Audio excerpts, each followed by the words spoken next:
Hi there, Sonia and Hi Michael there. from the Urban Homestead Academy. Today we're going to have a look at what's happening in Australia with some of the warnings from the major supermarkets about food prices. So let's have a look at our article, Michael. Yeah, well, so it's interesting. Last time we looked at what was happening in Sri Lanka, and we'll sort of describe Sri Lanka as a bit of a canary in the coal mine.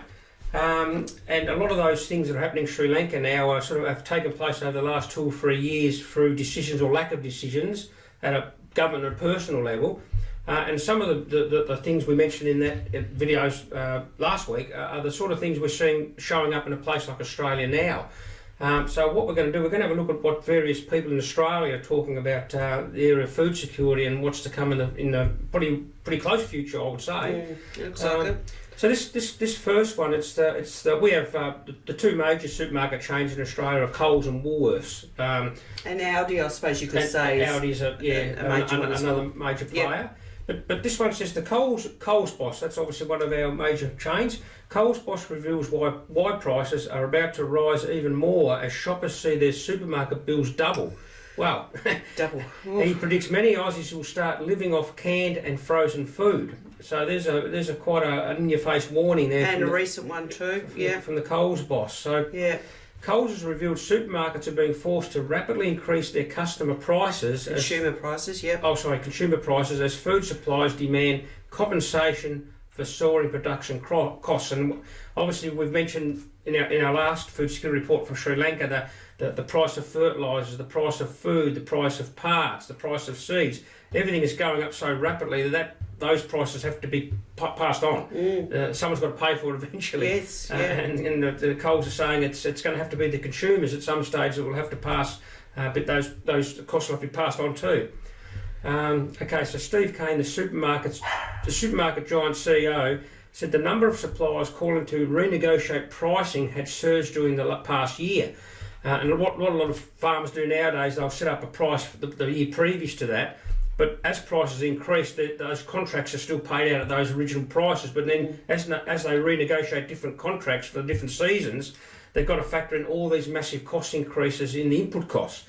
So that's what the fertilisers, fuel, parts, everything, electricity, every little part that's involved with growing that and getting that plant to production and to the supermarket is going up, and they're the prices that need to be passed on to consumers. So that's basically what Steve Kane, the CEO of Coles, is saying, that those prices are going to start to flow through. So he says, as I sit here today, we've got 5 times as many requests for global increases, for price increases as we had last year. So 5 times the amount from farmers wanting better price for their product. So we're starting to see that those prices start to come into the supermarkets now. Saying here Australian supermarkets are struggling to keep prices low. Obviously a lot of flow on inputs happening there, including the war, oil prices. Recent flooding along our east coast of Australia has been pretty devastating for our food producers. Yes, we've had some really bad flooding all the way from, if you look at the map of Australia, from on our east coast, which covers cities like Brisbane, Sydney, almost down to Melbourne in some cases, but a lot of that is very much our food bowl, especially for vegetables. Fruits. Fruits and things like that. We've had a massive amount of rains and very poor weather. We've had a lot of cloudy weather. There's been a lot of disease problems. So that's only one of the reasons. Obviously, there's a lot more than that, but that's just one of the reasons why especially the fruit and veg is going up in Australia quite a bit at the moment. And why lettuces have gone up to like $12 each. That's right. Shortage of lettuces. And you saw a cabbage yesterday. What's cabbage yesterday? If it was $10 or it was getting up towards $10? Yeah, different parts of Australia, different prices for certain products. So the floodings have certainly diminished that supply of fresh food. So there have been some supermarkets, particularly on the mainland, that where the shelves have actually been bare or the prices have been really high. It says here fruit and vegetable prices in the year to March surged by 6.7%, a level even higher than the 5.1% inflation rate, and the highest since 2001. Yes. So also the transport costs. I mean, we've seen a dramatic increase in fuel prices in Australia. And obviously every part of producing food for us, whether it's the farmer's end, he puts fuel in his tractor, He's got to get his produce to the next stage, and then distribution centres. And then truckies have got a truck. They put fuel in their trucks. Yep. So fuel is a massive impost. Input, isn't it? Into the cost of food. Yeah, So transport costs went up by 13.7%. That's huge. Yeah. Fastest pace since the 1990s. Yes, incredible. Yeah. Okay, so here's a comment from the Woolworths chief executive, and he's saying that price boosts of 2 to 3%, with more supply of feed increases expected soon. So back to the Coles CEO, he's predicted budget-conscious shoppers will be forced to live off traditionally cheaper canned or frozen food. I mean, obviously, we're talking about if you're only buying your food at the supermarket, but obviously we keep on promoting the idea we want to grow more of our own food in our own backyards, healthy, organic, nutritious food. So that's a short-term thing while your garden grows. They're talking about, and which is good. They're giving people ideas. Okay, people are going for it. Well, it's a natural thing anyway. As prices increase, you go for the cheaper foods. But that doesn't mean you're locked into buying cheap foods forever. It just means you've got a bit of a way of actually making do until some of your local produce is ready, your own homegrown produce is ready. A food security buffer, we call it. Yeah. So what we tend to do with our garden, we always have food. We've just moved to the Homestead recently. We're sort of getting all our food production sorted out.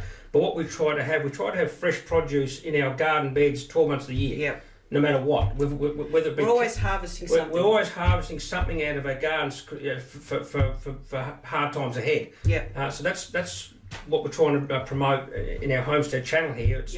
But we also need to be thinking ahead to and buying some of this cheaper food while it's available at supermarkets. Yeah. As a buffer. Yeah. And also too, as we've seen on the east coast of Australia, when you've got those climate variabilities and you have things like floods and too much rain, and if you don't have a good crop, you've got a buffer. You've got some, dry storage foods. That can help out. Absolutely, because I check out the video I did on climate variability. Versus weather variability. We've got that up there. But what's happening is there's a lot of it's climate changes over a longer period of time. But what we're seeing, especially in Australia, and this would be true to most parts of the world, we're seeing weather variability, some radical so we're seeing floods in 1 month, then we're seeing frost in another month.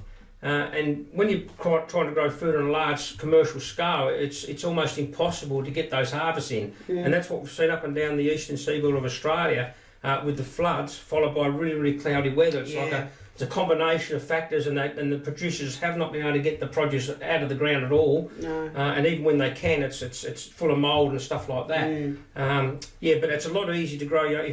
On a home site, it's a lot easier to mitigate against those. On a smaller scale, with using raised beds, you can mitigate against a lot of the factors that really hurt the big commercial growers. Yeah. But just check out the video I did on that one. Yeah, okay. All right, so we've also got here that this is on the east coast of Australia. So whilst they did lose some foods, vegetables and fruits, they have got some grapes and bananas in supply. They talk about prices across the meat industry also set to soften. Haven't seen that yet in the meat that I've purchased, and frozen food stocks are back up. So it might be low in some areas and others might be okay, but it's all a bit variable, isn't it? You sort of, it's quite volatile. Also too here, Mr. Kane said that the knock-on effects of higher wholesale costs would flow through the system and become apparent over the next 12 months to consumers. And consumers are feeling it now. We're seeing reports now, but there's more to come over the next 12 months. And that's why it's so important to be ahead of the game and actually start thinking about your own food security now. Don't wait to the next 12 months, and we could see inflation shocks of a lot more than what they're even predicting. And also availability stocks, and we might get to the stage where some of the produce now it's hard to get, and might even be harder to get to in 12 months' time. And or that expensive you can't afford to. That's right. So trying to feed a family of 4 or 6. So these are the things we need to be thinking about now.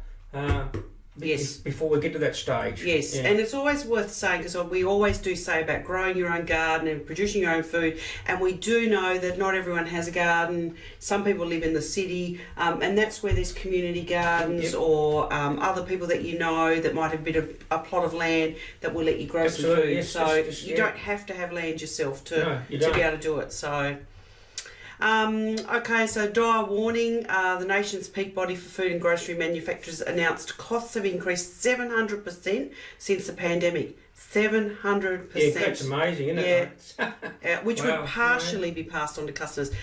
Partially, I think a lot of it will be passed on to customers themselves because farmers have got to be able to, cover their costs. It's a massive increase. Otherwise, they stop being a farmer and become a charity, don't they? Yes. And then they can't pay their own bills. Well, we looked at the report from Sri Lanka, where that's exactly what the farmer said. Yeah. Mahali, he said, look, all he's doing now is he stopped growing food commercially. He's growing food for his family. Yeah. Because it was commercially unviable. Yes. And that's where Western countries like Australia, North America, that's where we're heading for that same territory. Yeah. Yeah. Earlier this month, a Daily Mail survey of supermarket shoppers showed cost of living pressures were skyrocketing. Woolworths, this was a Woolworths customer, Monique, her grocery bill, she went into the shop, she got a few items, she said, which would normally have cost her $40, now cost $100.55 for just a few things, and that was just snack foods there. And I like the comment she made there. You can sort of see the sense of desperation there. Honestly, she said, I'm dying. It was just a small shop. She was shocked. So it's a lot of huge cost imposts on families now. People fighting shock at the checkouts, and that was just a picture of a few things that she got there. That's what we call bill shock. But she was saying here that if she had done a full shop, she's in Sydney, a full trolley would cost her, between $300 and $400 now. Yeah. So that's. Well, I think she's saying it's close to $400 now, but.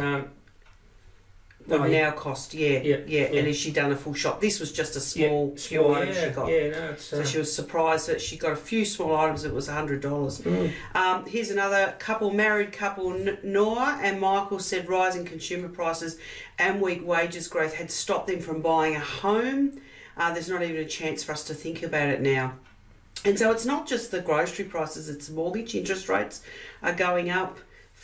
Fuel's gone up, power's gone up, and the wages issues. People's wages are not going up in line with the cost of living. And at the end of the day, we all have to eat, and that should probably be our number one priority, to make sure we've got food for our kids, for ourselves, because sooner or later you can't keep on buying food from the supermarket if it's A, too expensive, or B, not there. Or you just buy the bare essentials, but you won't be able to get any luxury items. And when lettuce is, and that's a luxury item, so expensive. It's now become a luxury item. People are saying they can't afford a lettuce. And that's what one of the CEOs was saying. People are going for the cheaper canned goods and things, the mass-produced goods, and because some of the fresh produce is just getting so expensive that it's out of people's reach. And look, here's another case. This was a pensioner. So she was saying she's been forced to shop around to nab the best prices. That's great. That's smart shopping, isn't it? Know where the sales are.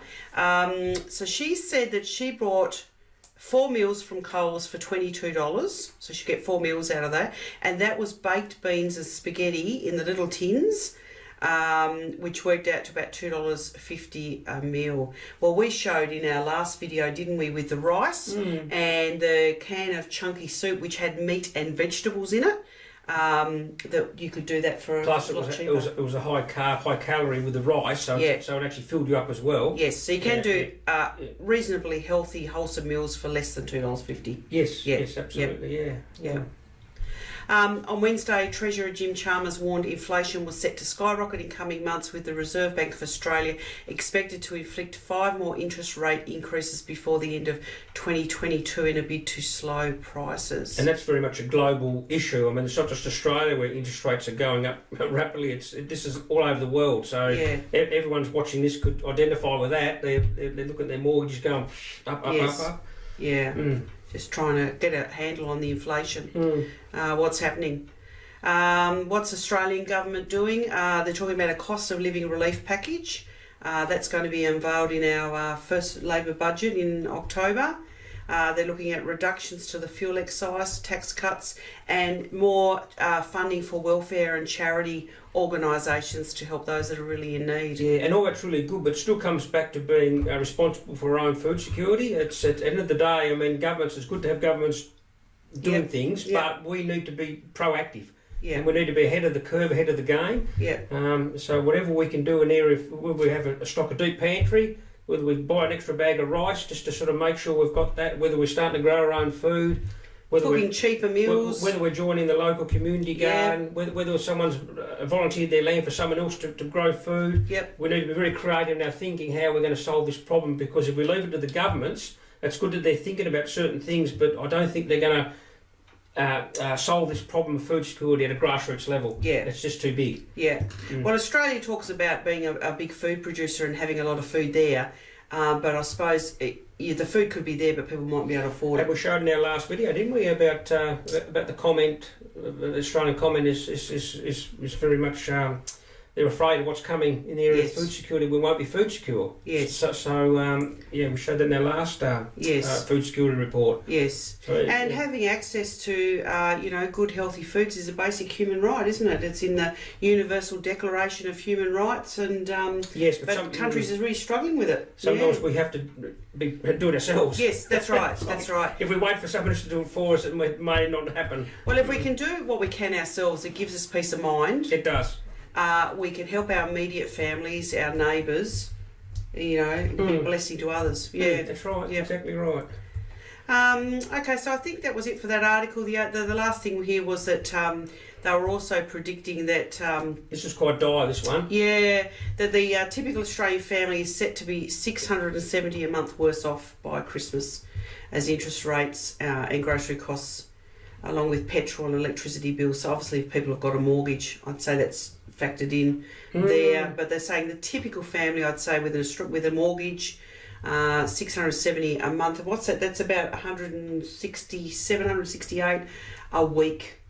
Yes, and that's only factoring in increased inflation, increased costs over the next 6 months. What happens over the next 1, 2, 3, 4 years? Yes. I mean, because if interest rates keep on going up, mortgage rates keep on going up, those increases will be even more consolidated. Yes. So. And you think of a family that lives from pay to pay, which a large percentage of Australians actually do. They don't have a lot of savings necessarily to fall back on. So if you've got to find an extra $168 a week, for the cost of living, that's like getting a second job, isn't it? Or having to work a lot of extra hours to do that. So if you can grow food and you can bring your grocery bills down.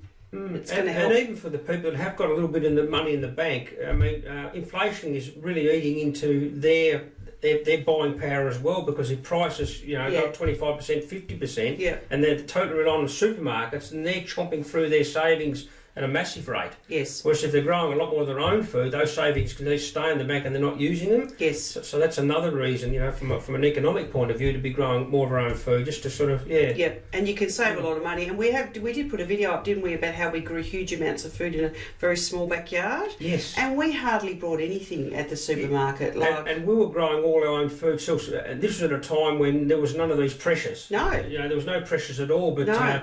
But it's become far more relevant nowadays. Yeah, and we've shown it can be done in a very small backyard. Yeah. Which is one of the reasons why we started the Homestead channel up, was to share with you some of the things that are coming upon the world at the moment. Yep. Some of the pressures that are coming upon families, and especially in the area of food security. So just keep on following us and encouraging everyone just to grow what they can. All right, let's finish by talking about seeds.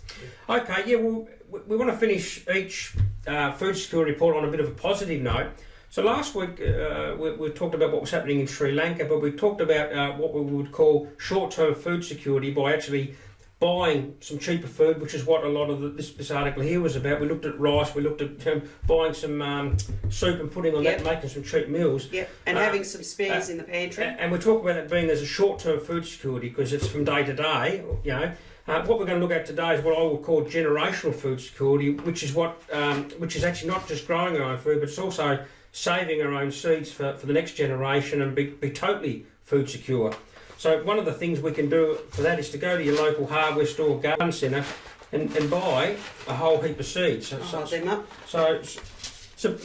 So basically, we look at seeds as we grow seeds for food, but we can also look at seeds as a store of wealth, because inflation is also imposting the cost of seeds as well. But if you've got seeds, you've always got food security, because you can store seeds for 4 to 5 years. Yeah. Even if you don't plant longer. Even if you don't plant them this year, they're there for next year. Yeah. So that they can be stored away for years. Yeah. And that way you have generational food security. Okay, obviously you want to be growing your food as well, but that's just another thing you can be doing if you think, oh, what do I do? Other than going out and buying cheap food, buy some seeds. Get yourself a seed bank. Yeah. And I've done a video on this. You know, what are the things to look out for? What types of seeds? How to store seeds. So just check out that that video. I'll get that one up soon. Get that one up, and then just check that out. And it's something very positive we can do, and it really sort of secures our own future food security, plus our family's food security, plus our local community's food security. If everyone starts to do that, then you've really got generational food security. Yeah. Yep. So a little seed bank, and it is interesting because when COVID hit. Do you remember the run on the seed supplies in Australia? So everyone sort of decided in lockdown that they wanted to sort of set up gardens or buy some vegetable seeds, and the seed retailers actually sold out in a lot of cases. People could not access seeds. And the thing about seeds is that it takes time. There's a cycle of growing and harvesting before you get seeds. So you don't want to be trying to buy seeds if there's another situation like that where they sell out. So now's a good time to be just collecting seeds that you want to grow, the varieties that you like, and just putting them in a nice sort of secure place. Dark, cool place is the best place to store your seeds. And we're going to mention, we'll look at all that stuff in that video. Yeah, we will. But it's interesting. I just thought of then we tried to get hold of some milling corn. Yeah, that's right. And we had a lot. We thought, well, we're going to grow some milling corn. Which explain what milling corn is. Well, there's different types of corn, like the sweet corn, which is not really used for storage, but the milling corn are the varieties that are used for storage. So what you do, you grow them, and then you grind down the corn, and that makes a powder, so it makes corn flour. So that's what they call a milling corn. So we thought we'd get some milling corn. We haven't tried it before, and we had all sorts of problems, didn't we? We spent 2 hours on the internet trying to source. Everyone was sold out, not available. Milling corn. So So it sort of really showed us that this is what can happen. Some things are getting hard to get. Some things are getting hard to get. Most seeds at your local hardware or hardware store or your local garden, they're still there. Yeah. But this is what we call being ahead of the curve, ahead of the game. You get this stuff before everyone else wants it. Because what happens sometimes is all of a sudden price of food starts soaring like it is now, then all of a sudden everyone wants the seed, and then the seed sells out, and then you haven't got access to it. Yeah. So now's the time to be looking at putting your own little seed bank together. But but as I said, look at our video we did on that, and then that'll give you a lot more information about how to do that. Yeah. Yeah. Good. All right. So I think that's it for today's video. Yes. Yep. All right. Yep. So that's it from us. We're going to head out to the garden now. Stay well, and we'll catch up with you next time. Okay. Happy gardening. Have a good one. Bye. Bye.